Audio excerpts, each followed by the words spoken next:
Olá, bom dia amigos e amigas do canal Dica de Hoje. Nesse vídeo de hoje, o vídeo de sábado, dia que a gente fala um pouco mais sobre macroeconomia, a gente vai continuar falando sobre gastos públicos. Semana passada, as pessoas gostaram do vídeo, tudo, ficou ainda um pouquinho de dúvida com relação ao impacto disso na Bolsa de Valores e acho que essa semana mostrou como é importante essa questão fiscal.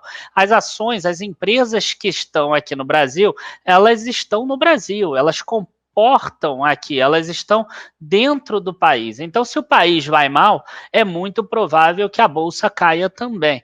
Tá igual aconteceu lá 2014, 2015 e 2016 o Brasil ainda estava mal, mas já tinha uma expectativa de melhora. E o Brasil vinha melhorando, o Brasil teve melhoras aí em relação à lei do teto de gastos públicos, teve agora uma reforma da Previdência que ficou abaixo do que eu imaginava que ia ser, mas também é positivo para que o país gaste menos. E agora a gente teve essa semana o Senado vetando lá a proposta de lei do presidente em que vetava reajustes para funcionários da saúde, servidores públicos, de segurança também, e que estejam atuando aí perto do Covid. Tá, não quero fazer juízo de valor se essas pessoas merecem ou não merecem esse tipo de aumento, de reajuste.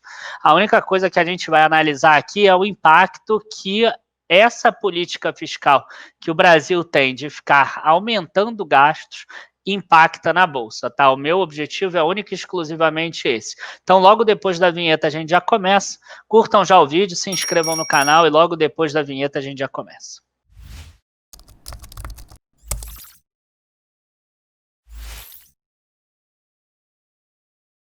Bom, gente, eu acho que tem uma questão que é importante a gente analisar antes de começar a falar sobre essas situações, que é a seguinte.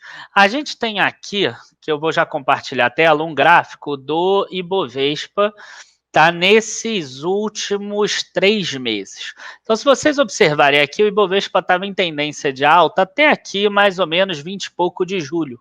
E depois de 20 e pouco de julho, a gente começou a ter uma queda aqui da Bolsa, tá? Ela saiu lá de quase 106 mil pontos e está aqui em 100 mil pontos, já chegou a flertar algumas vezes abaixo de 100 mil também.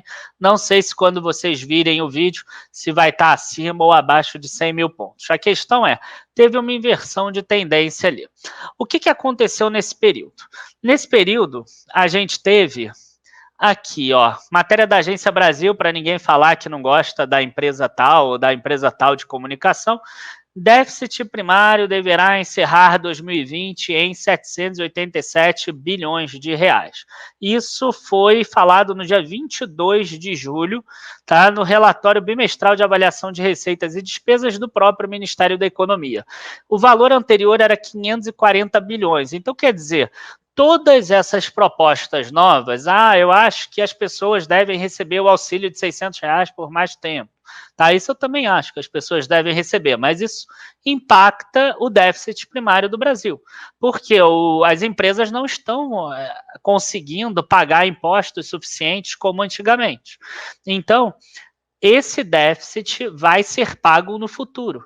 As pessoas precisam aprender a associar o impacto que tem o gasto do governo com a tua vida. Então, se a gente tem um governo hoje cheio de empresas estatais, cheio de subsidiárias, cheias de autarquias, de secretarias, cheios de deputados, de senadores, de ministérios que não servem para muita coisa, tá? Na maioria das vezes, a gente tem um Estado muito mais inchado do que a maioria dos países. Essa conta é paga pelos brasileiros. E ela é paga como? Com o aumento de imposto. Tá? Não é apenas com a melhora da economia. Porque na hora que você aumenta imposto, você reduz a possibilidade do PIB do Brasil crescer mais rápido, igual acontece em outros países. Então a gente tem um déficit nesse ano que vai ser muito maior do que o padrão, por causa da pandemia. E aí, nesse ano, por causa do estado, né, de calamidade pública, você não precisa seguir o teto, né, de gastos públicos da lei lá de 2017, da época do Temer. E aí, a gente tem, né, uma proposta já boa, né, a proposta de lei orçamentária anual já para 2021. Então, gente, eu peguei aqui já a matéria direto da Câmara, tá? São 481 páginas da lei de orçamento anual para o ano que vem. Isso aqui é para 2021. Essa lei das metas fiscais aqui existem desde 2000 e esse aqui são as metas que o Brasil vai tentar cumprir e que ele vai tentar para o ano que vem. Então, quais são os parâmetros para a gente ficar aqui com imagens que é melhor? A gente tem aqui um PIB real crescendo 3,3% em 2021. Quer dizer, se o PIB crescer menos, a gente precisa ter um valor maior ainda em termos de economia, né? Quer dizer, não é algo fácil. O Brasil não consegue isso há pelo menos 7 ou 8 anos. E nos outros anos, 2,4% e 2,5%. Na minha visão, previsões bastante otimistas. Previsões que fazem o PIB nominal chegar a 9,2 trilhões de reais em 2023. Nas minhas projeções aqui, a gente chega em 8,7 trilhões, que a gente já mostrou algumas vezes aqui. Tá, IPCA acumulado, na época que foi feito aqui, 3,6, em 2021, 3,5 e 3,5. A gente tem uma taxa Selic 4,4, 5,6, 6%. Essa é a proposta de lei que está hoje lá na Câmara para que seja aprovada no futuro com salário mínimo de 1.079, 1.120, 1.160, se bem que o salário mínimo nunca é exatamente esse valor, ele depende de uma lei presidencial depois, quando chegar perto lá em torno de dezembro, que costuma aparecer isso. Então, vocês vejam que são previsões aqui extremamente otimistas, tá? E previsão de salário mínimo que deve ficar abaixo disso, na minha visão, pelo menos. E aí, o que o Brasil vai economizar com isso? Né? Qual vai ser a meta? A meta é, o Brasil ainda vai gastar mais do que arrecada, sem contar juros da dívida, primário, no governo central, 149 bilhões de reais. E eu nem vou encontrar estados aqui, municípios ou coisas do gênero. Vou pegar apenas o governo, ou seja, 1,84% do PIB. Se o Brasil continuar crescendo o PIB naquela proporção que a gente viu que é difícil, porque aquela proporção vai gerar uma arrecadação maior, a gente tem aqui um governo central 127 bilhões ainda gastando mais, 1,47% do PIB, e 2023, que era o ano de fazer aquele turnaround do Brasil ter mais receita do que despesa, já vai ficar menos 83 bilhões também, quer dizer, nem em 2023 o Brasil consegue inverter isso. Tá? Então a gente tem aqui um governo central gastando mais do que arrecada até 2023, pelo menos. E aí, a gente tem uma dívida que acaba subindo. Né? A gente tem uma dívida bruta do governo geral, que é aquela DBGG, chegando a 86% em 2023, e uma dívida líquida do setor público a 70%. Então, aqui eu aproveito para parar um pouco e falar o seguinte, gente, não existe Selic a 2%, não existe rolagem de dívida com dívida líquida a 70%, ou com dívida bruta de país emergente a 86%. Isso é lindo lá no Japão, ele tem uma dívida de 250% do PIB, os Estados Unidos tem 110% do PIB, a Alemanha ou a Itália tem muito, mas é país desenvolvido. País emergente bate ali a linha d'água de 80% e tudo, é risco, tá? O investidor sai, os fundos saem do Brasil. Então, não é questão de deixar aqui o pessoal, né, angustiado, nem nada disso. Isso só deve acontecer lá em 2023. Mas essa questão do gasto, essa questão fiscal tem que ser avaliada com muita seriedade, porque isso pode jogar a bolsa para baixo, e bem para baixo, como aconteceu lá em 2013 até 2015, por exemplo. E aí tem uma imagem aqui que eu acho que vai ficar pequena para vocês verem, mas que especifica cada uma dessas receitas e cada um desses gastos. Tá? Então a gente tem aqui uma receita primária total do governo central, né? Aqui a gente só está pegando o governo, de 1.671 bilhões. Tá? Como tem transferência aqui por repartição de receitas de 291 milhões, a gente vai utilizar esse 1.380 bilhões aqui de reais. Tá? Então, esse valor é a soma das receitas administradas pela Receita Federal do Brasil, para a arrecadação líquida para o RGPS e receitas não administradas pela Receita Federal. Tá? Então, a gente tem uma despesa primária total de 1.530 bilhões do governo central para 2021. Tá? Então, a gente está falando que isso aqui a gente sabe que é imposto, né, gente? Receita primária, 1 trilhão de imposto em 2021 somente do governo central. Aqui a gente não está falando de PVA, de PTU, de ICMS, nada disso. Que seriam estaduais, municipais, ISS também é municipal. Tá? A gente está falando de governo central. Então, 2021 a gente teria despesas de 1.530 contra receita primária de 1.380. E o que são essas despesas? 711 bilhões benefícios previdenciários, 337 bilhões pessoal e encargos sociais, o que esse valor aqui deve subir, por exemplo, com esse fim desse veto que teve, que eu falei lá no início. Então, esse valor aqui deve ser maior, e ele sendo maior, depois em 2022 vai ser reajustado, e aí esse vai ser maior. Em 2023 vai ser reajustado e esse vai ser maior. E aí, somando tudo, o impacto vai dar 130 bilhões para a perpetuidade. E a gente tem outras despesas obrigatórias aqui de 228 bilhões. E aí, o que sobra aqui, que é o mais importante, que é essas despesas discricionárias. O que são as despesas discricionárias? As despesas discricionárias nada mais são do que aquelas despesas que não são obrigatórias. Quer dizer, o dinheiro do aposentado o governo tem que pagar. O dinheiro da pensionista o governo tem que pagar.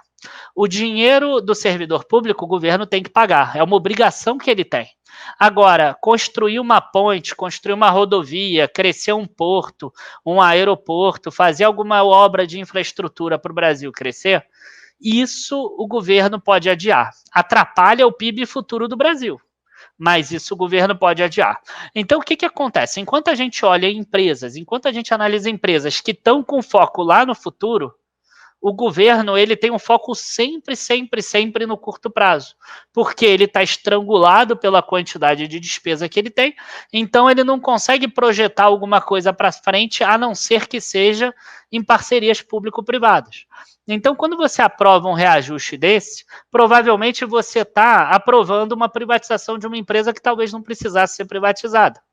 Quando você aprova um reajuste desse, talvez você está atrapalhando ter mais uma parcela, por exemplo, dessa ajuda que está saindo.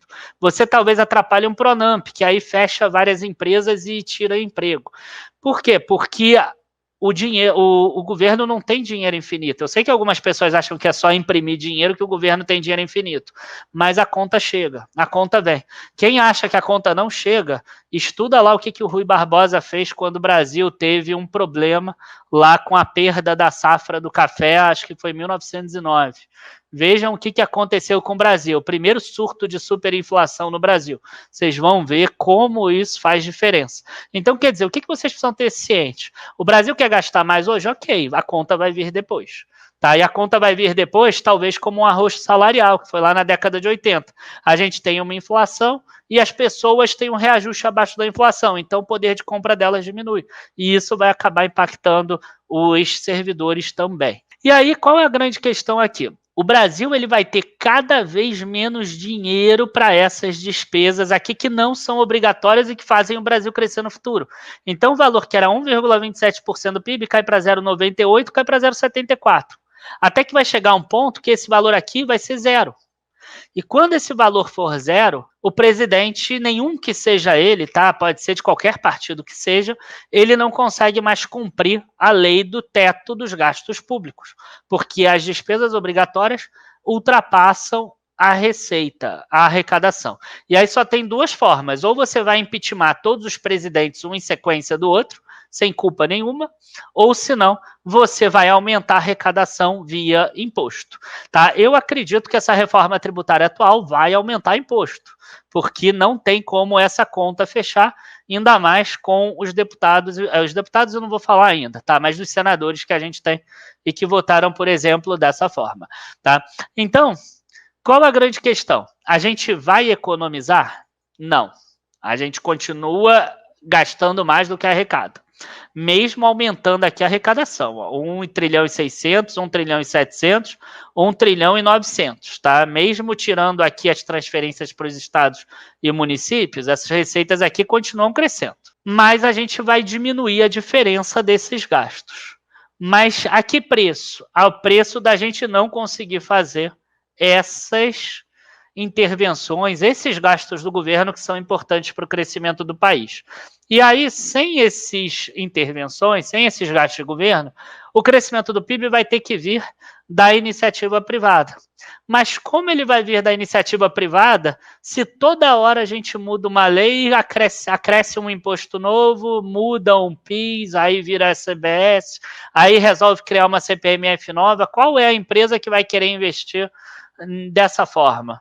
Né? A empresa vai ter que ter uma taxa de retorno extraordinariamente alta para aceitar todo o custo do Brasil futuro, toda a insegurança jurídica do Brasil no futuro.